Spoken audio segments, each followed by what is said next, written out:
For those of you who aren't following me on Twitter yet, that's me, 2 underscores. There was some confusion last night from some people. As some of you might know, sometimes getting a Twitter handle that's nice and easy to remember isn't always easy. But those of you who might have followed me on Twitter this week would know that I said I'm going to talk about what this, an ice hockey puck, has to do with actually kind of social media, making money in social media. Doesn't kind of jump out at you as the sort of thing that that means a lot. So, as Ed said, my history originally was working with Blue Pebble Design. We looked after Essendon and a bunch of other clients for all their digital needs. Blue Pebble basically got bought out by IMG Sports Technology Group in the last kind of 6-7 months. So we're working with them now. And a lot of you would obviously know IMG worldwide. And IMG Sports Technology Group, pretty heavily into the digital space in Australia as far as supporting member-based organisations. So what is it that an ice hockey puck has to do with social media?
Will he shoot? He does!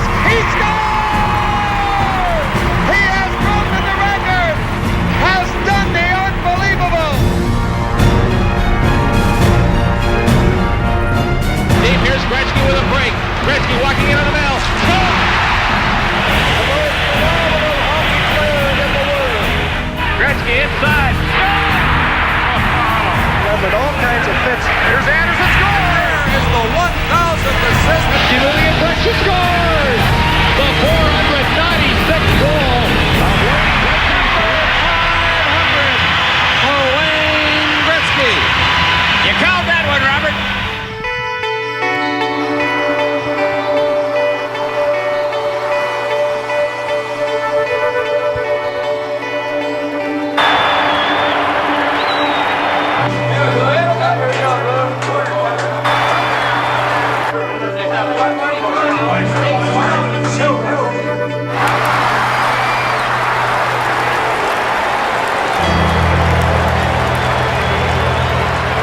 Hollywood North.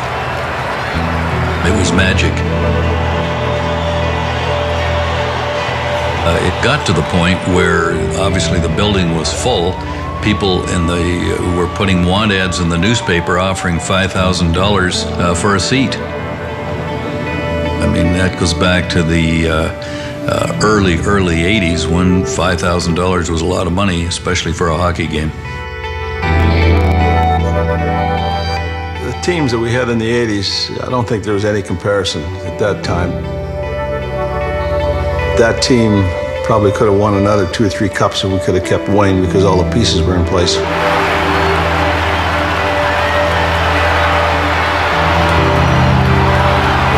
Wayne, of course, was the focal point of the whole organization. He was the guy that made everything work, and I haven't seen anybody else like him. He was so dominant, and he could do things that no one else could do. He could visualize where people were going to be before they got there. And it was like he worked in a different planet. And we used to watch him in practice, and he'd do some amazing things, and then the next day we'd play the game, and he'd do the same amazing thing in the game, which nobody had really been able to do before.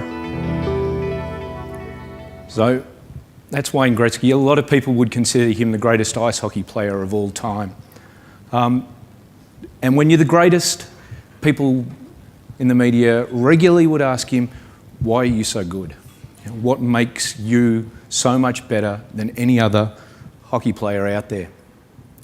He had a standard response, which was, I don't skate to where the puck is, I skate to where the puck's going to be. And that's social media. That's what we're all here for today. We're all trying to skate to where the puck's going to be. Right now, for the last 10 odd years, we've all been dealing purely in web. But times are changing pretty quickly, and it's great to see so many people in the room. It was great to see us all here last year, for those of you who were. But what we're talking about is the future. So let's have a quick look at the current space in Australia for AFL and NRL. These are the numbers combined for the AFL and NRL teams in Facebook and Twitter. So a little over 1.6 million Facebook fans and almost 200,000 Twitter followers. These are just the official team accounts. Those numbers look pretty good. But when you look at the overall situation, this is the Facebook fans, as I say, for AFL and NRL. That's the market that we've got ahead of us. That's the untapped part of the market for Facebook within Australia. More than 8.5 million Facebook regular users who these teams aren't connected with. It presents a massive area for growth still. You look at, say, Essendon with 120 plus thousand, Collingwood with 130 plus thousand, the Brisbane Broncos with 180 odd thousand Facebook fans. That all looks wonderful, but that 1.6 million, that should be Essendon, Carlton, Collingwood combined. If you look at the actual numbers of how many fans those teams have, how many Facebook users there are in Australia, that's everybody. That's the major players in the ball sports for team sports in Australia are really, at the moment, only just touching the surface. So, having a look back to when social media started to really have a foothold in the market, this is what most people thought of as the use of social media. Back in 2009, a survey conducted said 85% of marketing executives saw that the main reason for being in social media was customer engagement. The customer engagement is great. Don't get me wrong. I'm not saying that's not a reason to be in social media, but there are costs that you've got playing in this space. It's not just your ticket to the Digital Sports Summit, but this is probably a medium point, and it's been great today for some of the other speakers to come up and tell their versions of what their teams look like. This, as I say, is kind of a medium point. It's not as big as some and it's not as small as others. You might have a strategist that might cost you, say, 50 grand to get yourself off the ground, an actual community manager who might cost somewhere between kind of 70 and 90K. And for those of you who were here last year, Alana Fisher gave a great presentation on what's required from a great community manager. And trust me, those people earn their money. At 90K, they're cheap. They're working extraordinarily long hours and are often the face of your brand. All right, so on top of that, you might have, say, a Facebook app that you might need to build based on this, and that might be 10 to 15K. And then if you're really serious about the space, you might need to build a mobile app as well. And that might cost you somewhere in kind of 20 to 30K. So all up, we're looking at near enough to $200,000 that a committed sporting organisation needs to spend in the next 12 months to be really proactive in the social media space. That's a lot of money. 200K isn't just spare change. The past, it used to be, let's get into social media because it's cheap. We'll get the intern to do that. We'll give it a part-time role to somebody who's already kind of managing our media. It's not cheap. To be in this space and to do it properly, you're competing against organisations like the Australian Open that are devoting 8 full-time positions to this. That's what your fans expect. So if social media isn't cheap, you need to get something for the money that you're going to spend on it. There's kind of 2 ways of looking at that. The first is, I guess, an interesting way of fudging the numbers, and that is to put a value on your likes, to say that a like is worth X amount of dollars to you. The other version is to actually get value for your likes, to get something out of those people. This is a recent survey that I've picked a couple of companies out of. Synapse Corporation did this. They looked at 20-odd companies in America and did surveys with them, found out their kind of median spends for people that they were viewing as their customers that weren't necessarily connected to them via Facebook. So there's their numbers, and these are the numbers for the people that they know that were connected to them via Facebook. So as you see, there's not one there that's below the line. Everybody saw an increase from their Facebook fans. The average actual increase, if that's the 100% line for these 20 corporations, we're looking at around about an 85% increase for these corporations that they saw from their customers that were connected to them via Facebook. So one version of this is to say, okay, let's put a value, a database value on acquiring a new fan. And you might, if you want to, go into some hardcore maths. These are some numbers that give you an actual formula for a database acquisition. The revenue minus the cost of the product minus the cost of the acquisition times by the retention over the top of the depreciation minus the retention plus 1. So these are all numbers that basically, this is actually the easy version of the formula. There's a much harder one. If anybody wants it, I'll send it to you. It's a much longer-winded version with lots of calculus in it. But it gives us an idea of what we actually can ascribe to acquiring a like on Facebook. And not only that, if you plug in some kind of rough numbers, it can give you what you need to achieve out of a Facebook fan to actually kind of consider whether your social media cost is breaking even.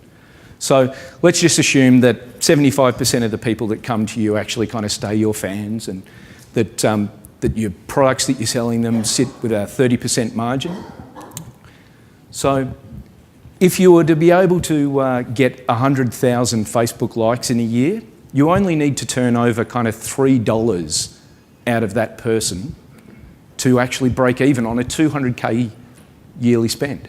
So that 200K is, that starts to look possible, but 100,000 fans is probably a lot for a lot of the people in this room. So if it's 10,000 fans, that yearly spend out of your fans needs to be above $30. We start to look at whether or not just purely attributing a value for a like actually makes sense for most businesses. So the other version of it is to move to the other side of the coin and say, let's get value from our fans. And that obviously means doing business with them. So to do business with them, there's kind of 4 main categories that you could probably split things up to. One's about a brand awareness situation, which is probably where most people are sitting at the moment when they're on Facebook. The next would be a call to action, which we're seeing more and more companies move down this path. The next, unique offers, which we've seen some of them today.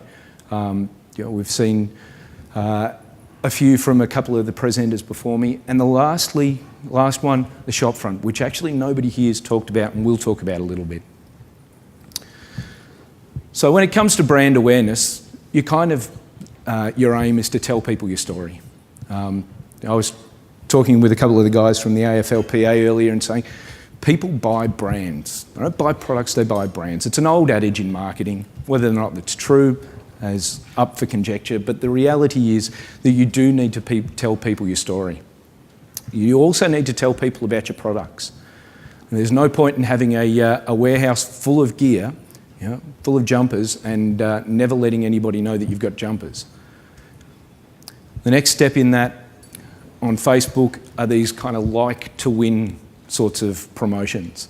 You see them a fair bit at the moment, where people, where brands and organisations basically set themselves up to, if you like us, you'll go into the draw for tickets or for behind the scenes tour or these sorts of things. They don't always have to be attributed to the product you're selling. As I said, this is about brand awareness.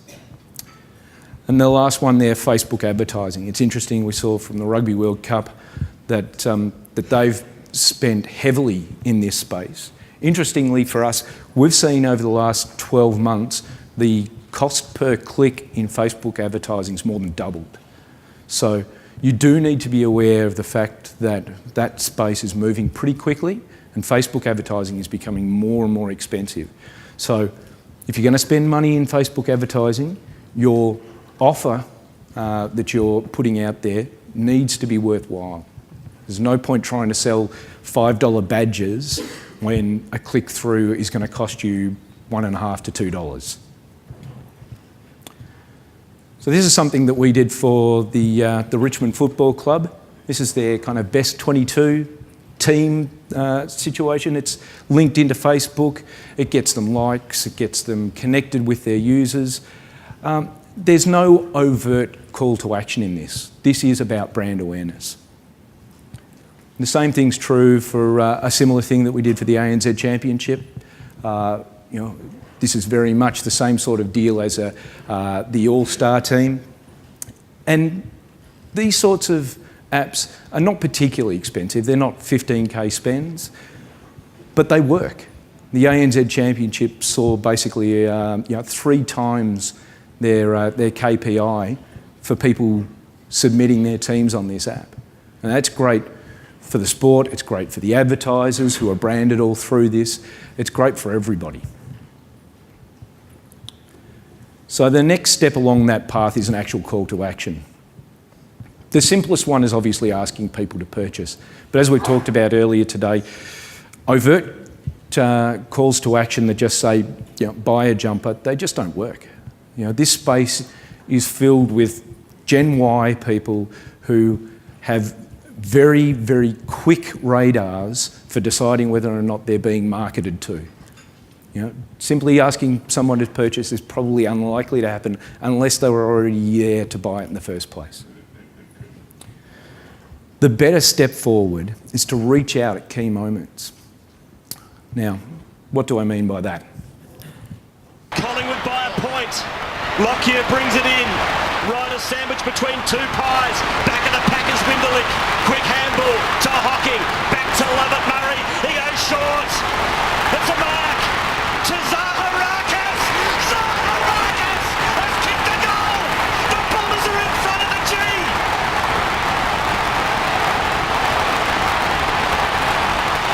Unbelievable scenes here. David Zaharakis. That's a key moment. Not just because I'm an Essendon fan, and I am a serious case version of one, but reaching out after this sort of event is the best way for those simple calls to action to actually work. Don't do it 3 days after this game. Write the score up, because the game ended about 30 seconds after this. Write the score up on your Facebook page, and then within the next hour, have a call to action. Say, buy the DVD of the game now, we'll deliver it to you in 2 weeks. And this is what Essendon exactly did. They didn't do it all through Facebook at the time. They did it on their website. And they struck while the iron was hot. And the pre-sales of that DVD were incredible. Obviously a lot of nutbag Essendon fans out there. But this is the call to action that you really need to be looking forward to, is striking while the iron's hot. Get people in the space that they're communicating with their friends, that they're telling people, you know, hey, Collingwood fans, you're all a bunch of losers. You know, get them buying at that point in time. The next step along are unique offers. So, promo codes for your Facebook fans that allow them to, you know, receive free shipping or 20% off, or, you know, $10 off for every $100 they spend. Hidden offers are another beautiful thing in Facebook. If you can hide things in your online shop so that they don't have a direct link from the menus, basically set them up and say to people, this is a direct offer only for Facebook fans. Another great way of using it is sale items. You know, make an offer that's specific to Facebook around these jerseys are only available 30% off for all of our Facebook fans, or just simply 30% off everything. You'd be surprised at the way these sorts of offers work in Facebook, partly because of the way the feed works now, where you've got your most recent and the most popular sections of the feed. Most people just sit on the most popular for, you know, when they first come to the page. So if you've got 20 followers that all respond to your sale, it'll sit there in the top. And the reality is that in Australia, we're really connected via Facebook. The sorts of metrics that we saw before in the circles that said how many people you would expect to see responding to Facebook posts, that number was kind of, you know, 1 to 4%, and that's right. That's internationally the sort of numbers that you would expect to see from brands operating in Facebook. That somewhere between 1 to 4% of your Facebook fans would actually respond to a post. That's borne out. You look at as Ed said, I'm a mad Essendon fan. I'm a mad Red Sox fan as well. I compared the two engagements in the space recently. Essendon beat Brisbane, which is not a massive game. The Boston Red Sox swept the Yankees in New York. Pretty big event. Essendon has 120-odd thousand Facebook fans and had, within the first 40 minutes, about 1,800 likes and about 300 comments on the story. The Boston Red Sox, who've got 2.4 million Facebook fans, had less comments by about half and about the same number of likes over an hour. You know, comparing like to like, we are heavily engaged in Australia. There's no doubt about it. So these sorts of, you know, unique offers, they work really well here because they do pop up into the top of people's threads because the fans that we're dealing with are heavily engaged with us. Linked offers are another interesting one. There we go. So you see a lot of teams at the moment pushing tweet ups, Facebook meets. We saw from the Golden State Warriors where they're doing check-in specials. These linked offers also work really well because they work by making the offer perfectly linked to what you're trying to sell and the team. So it's not just, you know, a jumper, which is kind of an intangible thing in some regards. It's linked to specifically what they're doing. They're sitting in Facebook, you're offering them something about Facebook and about their team. So the next step along is a shop front in Facebook. So not just a situation where you have a jumper or a badge, and then when somebody wants to purchase it, they head off to a third-party site and, you know, make the purchase and, you know, get their billing from somebody altogether. If you operate entirely within Facebook, you're going to remove the barriers and maintain the funnel. What do I mean by that? With all of the work that we've done in the past with shops, one thing that keeps coming up is about any minor change in the user interaction, about the usability throughout the buying process is a barrier to somebody basically dropping out.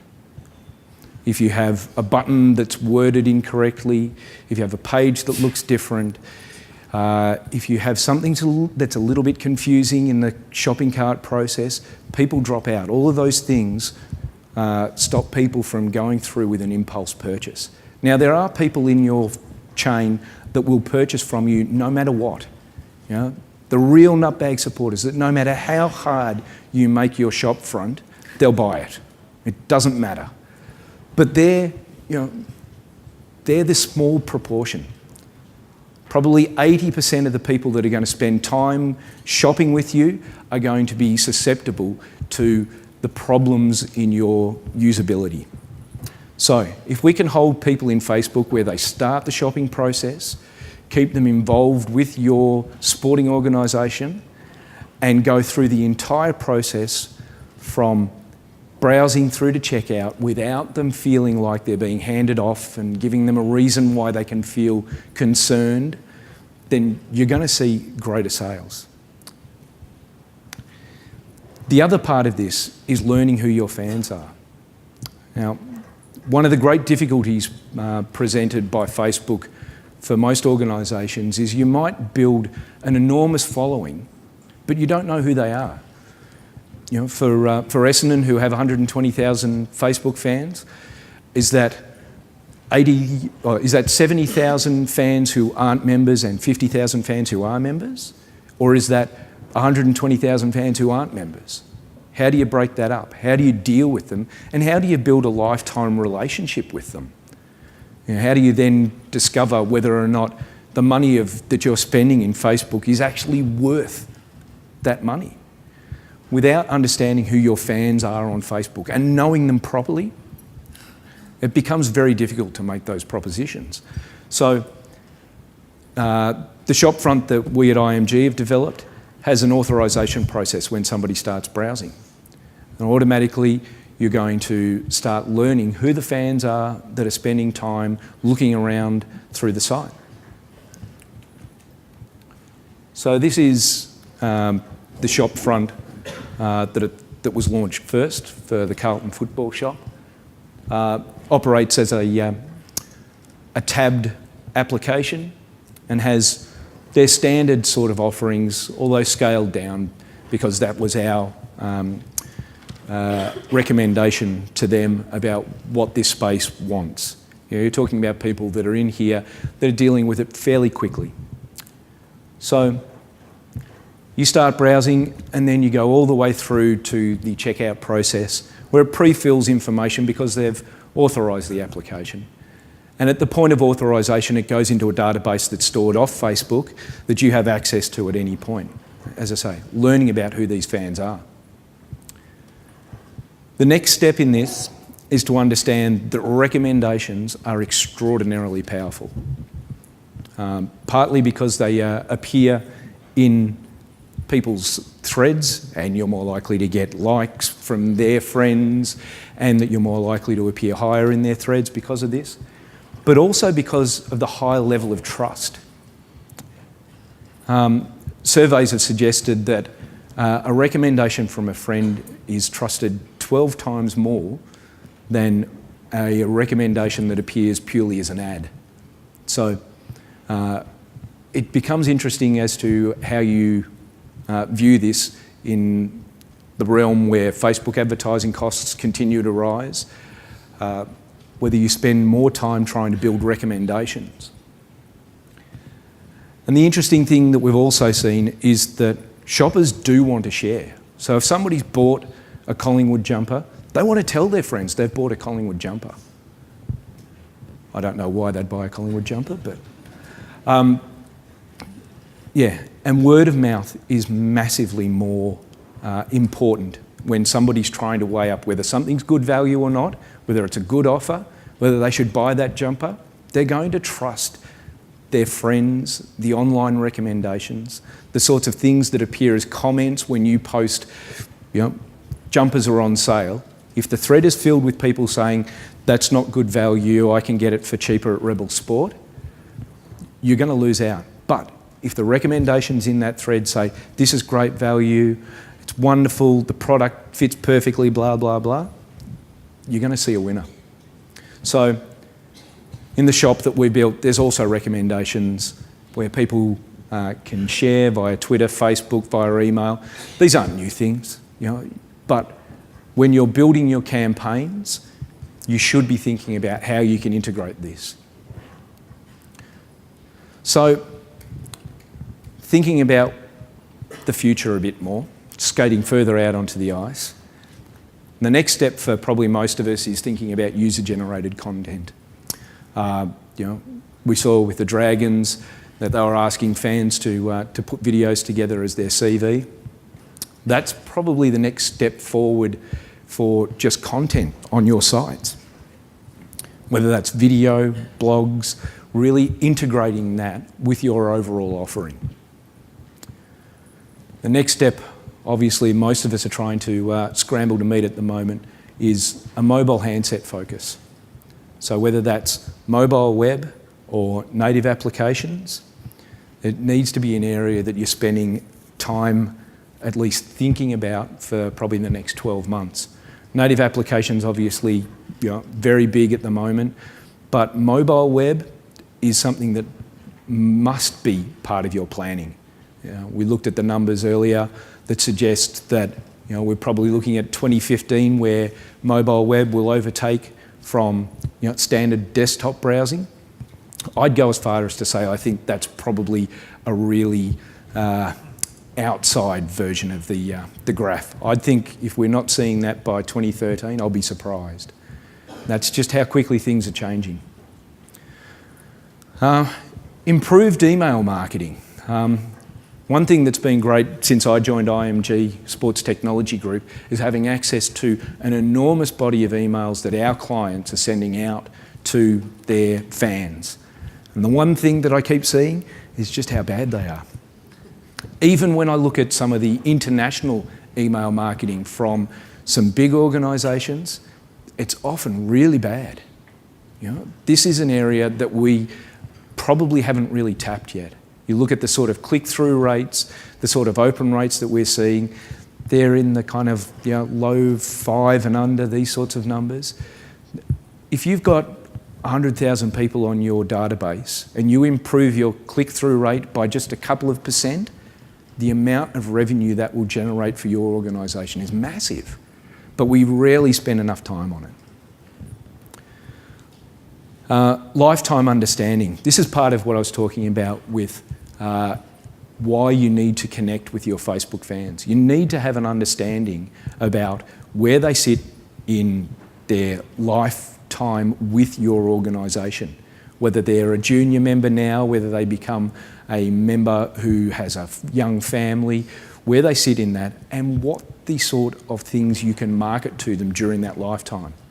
So understanding that somebody who's 60 years and up is probably less likely to be interested in a player badge is actually important for how you segment your marketing to these people, and is important for you knowing exactly what they're worth to you as a connected fan.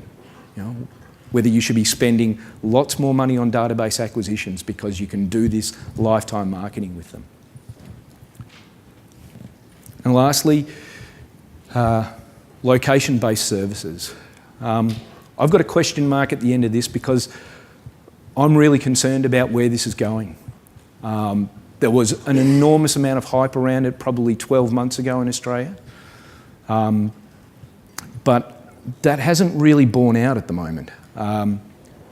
What we've seen is actually pretty low check-ins via Foursquare for most sporting facilities. And even Facebook Places, which has done pretty well since its launch last year, they're still pretty low numbers. The MCG here holds 100-odd thousand people. And when everybody's here on Anzac Day or on the Boxing Day test, it's actually really difficult for people to check in. Whether that's the main reason behind this, I can't tell people. But the reality is that the check-in rate at the MCG, if you take it from the date that Facebook Places launched, is around about 2%. So 2% of the people that came and saw the last kind of 8 weeks of last year's AFL and the test matches, the one-day internationals, the Sheffield Shield Big Bash games that were here, and the AFL games so far this year, that equates to around about 2.5 million people that have sat out there since Facebook Places launched. And there's been 50,000 check-ins from 2.5 million people. That's actually a really small number. If you're spending a lot of money and a lot of time trying to market to this, and your return pool is just 2% of the people that you could possibly market to, becomes a very questionable spend. Now, whether that'll change, I'm not sure. As I say, part of the reason I believe why those numbers are so low here is because of the infrastructure. When you get 100,000 people out there, you can't check in. You can't send an SMS, you can't send a tweet. The Dallas Cowboys Stadium, when they rebuilt that recently, they set up the infrastructure so that 100,000 fans could be online on Wi-Fi all at once. I think you'd struggle to get 600 fans, kind of actually doing anything at once here. So, but unfortunately, that's not something anybody in this room can change, other than having a united front and basically beating down the doors of all the telcos or the MCG itself and saying, we want Wi-Fi for every single seat. Until then, this last one becomes very questionable. So